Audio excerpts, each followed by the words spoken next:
Épisode 4.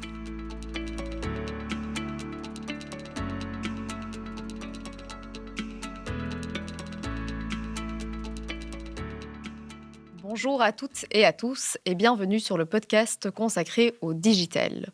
Aujourd'hui, nous allons parler de B2B2C, donc business to consumer. On va donc parler de la double problématique marketing qui est à la fois de répondre aux attentes de ses clients, mais aussi de ses distributeurs. Et donc de mixer B2B et B2C. On ne change pas une équipe qui gagne. Aujourd'hui, avec moi, pour en parler, nous avons Alexandre Guittard, digital évangéliste, et Olivier Cuvelier, business développeur, key account exécutif et digital stratégiste. Alors Alexandre, est-ce que tu pourrais nous expliquer brièvement ce qu'est le B2B et le B2C ? Oui, bien sûr. Le B2B, en fait, c'est une approche, ce qu'on appelle business to business. Donc, c'est-à-dire que ça va être une entreprise qui va travailler avec des partenaires ou avec des revendeurs. Le workflow, en fait, toute l'approche d'utilisation de la plateforme informatique, on va dire, ou du système d'information, va être différente dans ce genre de workflow. On va avoir, par exemple, une approche qui va être beaucoup plus pragmatique et droit au but par rapport à une approche B2C. L'approche B2C, c'est business to customer. Donc là, on va être en direct dans le canal de vente avec le client final. Donc, c'est-à-dire que, on va devoir, bien entendu, avoir une plateforme qui va être avec du contenu de qualité, parce qu'on va devoir se démarquer par rapport à la concurrence. De deux, on va devoir aussi donner un maximum d'informations pour augmenter la conversion par rapport, en fait, par exemple, sur un achat d'un produit. Et le troisième, c'est qu'on va également mettre des workflows spécifiques qui vont être vraiment liés au client. C'est-à-dire qu'on va, par exemple, donner un système de paiement, soit par PayPal, par carte bancaire, un système de retour, un système également de rating pour avoir un remontée d'informations. Donc, c'est vraiment deux choses complètement différentes. Merci Alexandre, c'était très clair. Maintenant, nous allons passer sur ce qui nous intéresse réellement aujourd'hui, à savoir le B2B2C. Est-ce qu'Olivier, tu pourrais nous expliquer cela ? Alors oui, nous avons aujourd'hui beaucoup de clients qui travaillent justement dans ce contexte B2B. Donc, ils passent par un réseau de partenaires pour vendre leurs produits et services. Et donc, ils ont implémenté un portail qui leur permet d'opérer avec les partenaires. En plus de ce portail, ce qu'ils ont mis en place, c'est un site web qui permet aux clients finaux de présenter leurs produits, de présenter certains services qu'ils font. Et surtout, ce qu'on va retrouver sur ce site web, c'est, en plus de présentation de produits, un dealer locator qui va permettre finalement de rediriger le client final vers un partenaire. Et là, finalement, la communication pour le fabricant, elle est perdue. Donc, il a quelqu'un qui vient sur son site, qui regarde, qui est intéressé par un produit, qui est intéressé par l'acheter, et il est redirigé vers un partenaire. Et donc, le B2B2C, c'est une synergie entre justement son B2C et son B2B pour faire en sorte que le fabricant ou la personne qui vend ses produits et services garde ce contact et cette communication dans une plateforme. Et le but, c'est aussi de faire des synergies entre des fonctionnalités qu'elle aura implémentées pour le B2B qui pourraient être aussi intéressantes pour le B2C. Donc, je mets une plateforme en place qui est à destination de mes partenaires, à destination du client final, et qui permet à mes partenaires aussi d'utiliser ma plateforme pour communiquer avec le client final. Et ça permet à moi aussi, en tant que fabricant, de garder cette communication, de garder une partie de la communication et de savoir finalement quels échanges se font entre le partenaire et le client final et de mieux connaître aussi le consommateur final. J'aimerais aussi rajouter par rapport à ce que tu viens de dire, Olivier, c'est que B2B ou B2C, en fait, au final, ça reste une expérience entre êtres humains, ce qu'on appelle maintenant edge to edge, human to human. Et en fait, ce qu'il ne faut pas oublier, donc, quand on va aborder cette question-là, c'est déjà le système d'information, la plateforme, c'est-à-dire, comment je vais être capable de pouvoir gérer tout mon contenu, mes workflows à l'intérieur de cette plateforme-là, mais également la formation des utilisateurs, c'est-à-dire, en fait, un utilisateur qui va utiliser l'outil au niveau donc day-to-day, bien formé, sera automatiquement plus productif et va également être capable de pouvoir créer une expérience utilisateur qui va être bien meilleure. Et on peut voir aujourd'hui aussi que dans des statistiques, 84% en fait, des sociétés qui ont aujourd'hui mis en place une expérience personnalisée au niveau utilisateur ont également augmenté leurs revenus. Et donc ça, c'est toujours garder à l'esprit que les conversions vont être bien entendu bien meilleures avec une expérience personnalisée. En effet, et 84%, c'est assez probant comme pourcentage. Bon, ça reste très théorique tout cela. Vu que tu accompagnes tes clients de manière stratégique dans le digital, Olivier, est-ce que tu pourrais nous donner un cas concret ?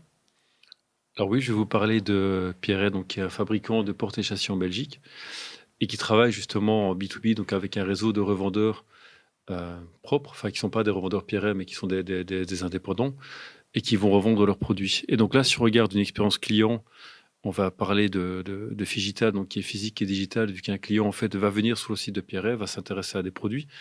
Une fois qu'il a vu ses produits aujourd'hui, comme je le précisais, il y a un dealer locator qui permet d'aller vers un partenaire. Il va aller prendre rendez-vous avec un partenaire. Le partenaire va passer chez eux, va faire un premier devis. On va avoir une visite en showroom aussi pour aller voir des produits. Et quand on regarde en fait l'expérience client de bout en bout, elle commence par le digital. Il y a des actions physiques, vu qu'il y a des visites à domicile, des visites en showroom. Il y a un devis qui est envoyé par email. Après, on peut avoir un espace client et d'autres choses. Donc là, si on regarde cette expérience, Pierret, dans un premier temps, ils sont concentrés sur du B2B. Donc, les partenaires avaient 4 applications différentes pour travailler avec Pierret, 4 logins, 4 mots de passe différents. Une application qui permettait d'avoir de la documentation sur les produits, documentation très technique pour les installateurs et les poseurs de châssis. Une application qui permettait d'avoir beaucoup de learning, parce qu'aujourd'hui, des gens se mettent dans le marché du châssis sans avoir forcément de cours ou de formation pour commencer. Des applications qui servaient à faire des trainings en interne et une application qui servait aux partenaires à faire des commandes et à suivre leurs commandes. Et donc, 4 applications, 4 mots de passe différents. On a rassemblé tout ça dans un portail. Et en plus de ce portail, donc là, on est sur un aspect très opérationnel dans le B2B. On s'est dit, on va aider finalement les partenaires de Pierret à mieux vendre en fait les produits Pierret.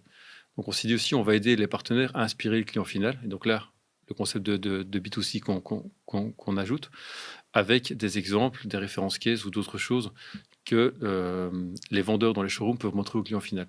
Et finalement, on a permis aussi sur la plateforme aux vendeurs dans le showroom de créer un dossier pour le client. On appelle ça un tableau d'inspiration, où le client donne tous ses desiderata, donc des lignes ou des types de châssis, des couleurs qu'il veut, avec des photos de sa maison et d'autres choses, et d'autres articles qu'on peut mettre dans un dossier et envoyer ce dossier au client. Donc, à la place d'envoyer un catalogue de 200, 300 châssis avec tout ce qui existe et tout ce que Pierre a fait, en fait, on envoie au client que ce qu'il désire, les catégories de produits qu'il veut, ou les produits qui correspondent à ses besoins, vu qu'évidemment, il y a des châssis qui sont bons pour l'acoustique, pour le thermique et d'autres choses.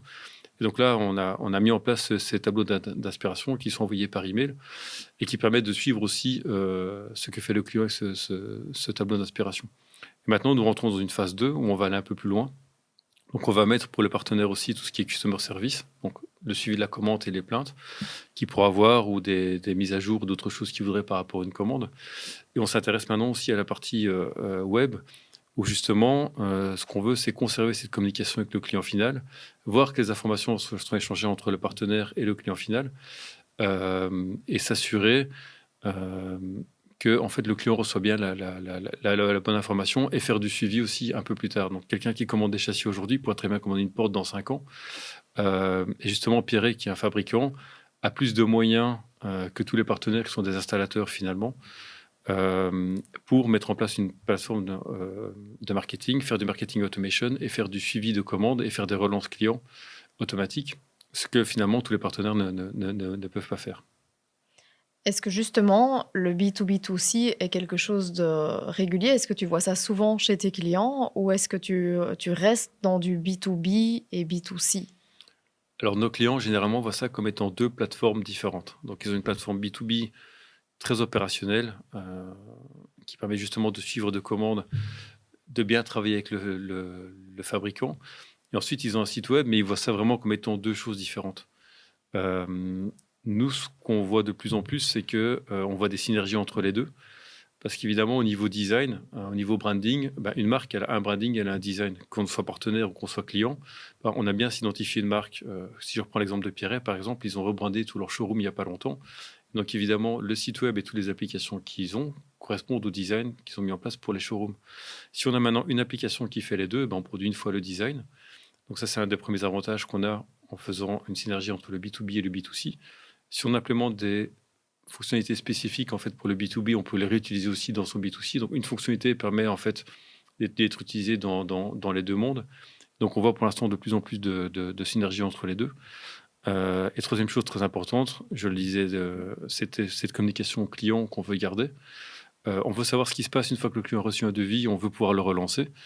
Et le fabricant maintenant, ou la personne qui détient les produits et les services, aime bien aussi savoir comment ces produits et services sont utilisés, aussi mettre des recommandations parce qu'on pense souvent au touchpoint avant-vente, mais pas au touchpoint après-vente qui sont comment j'utilise, comment je maintiens mes produits ou mes services, comment je peux assurer du support après-vente.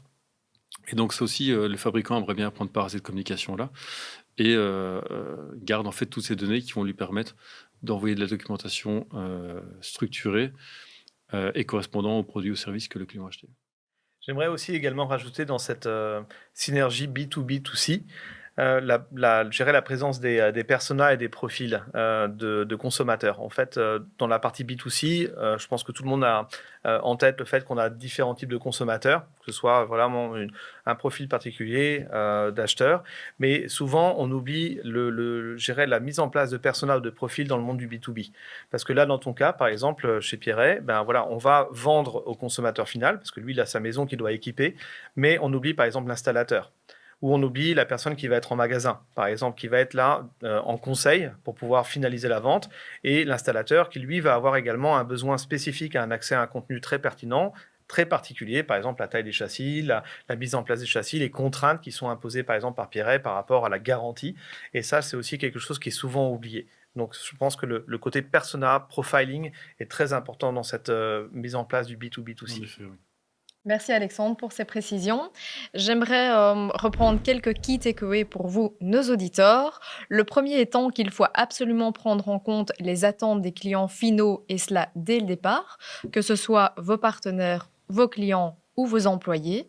Il faut absolument créer une synergie entre ces deux mondes que sont le B2B mais aussi le B2C et cela dans une même plateforme. Il faut aussi créer un parcours digital adapté à chaque persona, comme tu le disais Alexandre, que ce soit à nouveau en B2C, ça c'est une évidence, mais aussi en B2B. Et il faut absolument prendre en compte le fait que la plateforme doit être intuitive, donc avec une facilité d'adoption. Merci à tous.